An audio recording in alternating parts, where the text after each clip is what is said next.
காசியில கோயில் கொண்டிருக்கக்கூடியது எம்பெருமான் விஸ்வநாதன். அந்த விஸ்வநாத பெருமானுக்கு ஒரு நாள் ஒரு ஆசை வந்ததாம். ஒரு பிச்சைக்காரனா காசி வீதியில போனா நம்ம எப்படி வரவேற்பார்கள், அதனால அவர் பிஷாண்டி தானே, அவருக்கு ஒன்றும் புதுசு இல்லையே. அவர் ஒரு பிச்சைக்காரனாக வீதியில் வருகிறார். வந்து வீடு வீடாக கையேந்துகிறார். காலையிலிருந்து மாலை வரை காசிமா நகர் முழுக்க அலைந்த பிறகு பூரணியினுடைய கணவனுக்கு ஒரு பிடி சோறு கொடுப்பதற்கு யாரும் தயாராக இல்லை. பசியால வாடிப்போன நிலையில் இருந்த எம்பெருமான் மாலை வேளையில் காசி நகரத்தினுடைய சாக்கடைகள் எல்லாம் சங்கமமாகின்ற பகுதி, அந்த பகுதியில போய் சேர்க்கிறார்.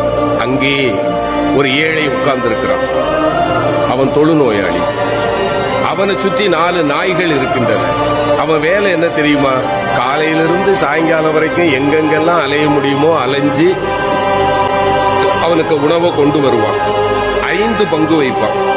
தன்னை சுற்றி இருக்கிற 4 நாய்களுக்கு 4 பங்கு, 5வது இவனுக்கு. அப்படி 4 நாய்களுக்கும் கொடுத்து விட்டு இவன் சாப்பிட போகும்போது சிவபெருமான் போய் கை நீட்டினான். பசிக்குதுப்பான்னா. அவன் அப்படி ஏற இறங்க பார்த்தான். பாதியை கொடுத்துருக்கலாம்ல, முழு உணவையும் கொடுத்து சாப்பிடுன்னா. இறைவன் ஆடி போயிட்டான்.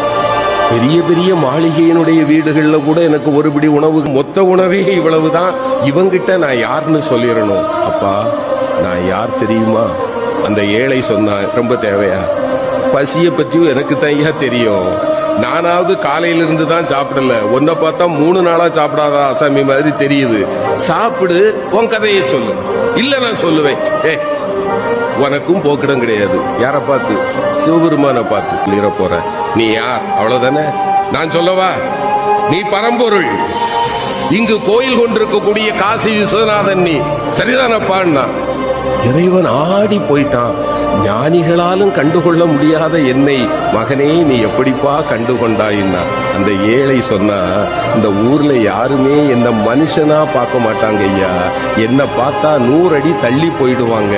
ஆனால் என்னைக்கு சமமாக அமர்ந்து அழுகி போன என் கையில் இருக்கிற உணவை கூட உண்பதற்கு ஒருவன் கையேந்துவான் என்றால் என் கருணை கடலே, உன்னை தவிர வேறு யாரால் ஐயா இது முடியும்? நீ என் முன்னே வந்து அமர்ந்த போதே நான் கண்டுகொண்டேன். நீ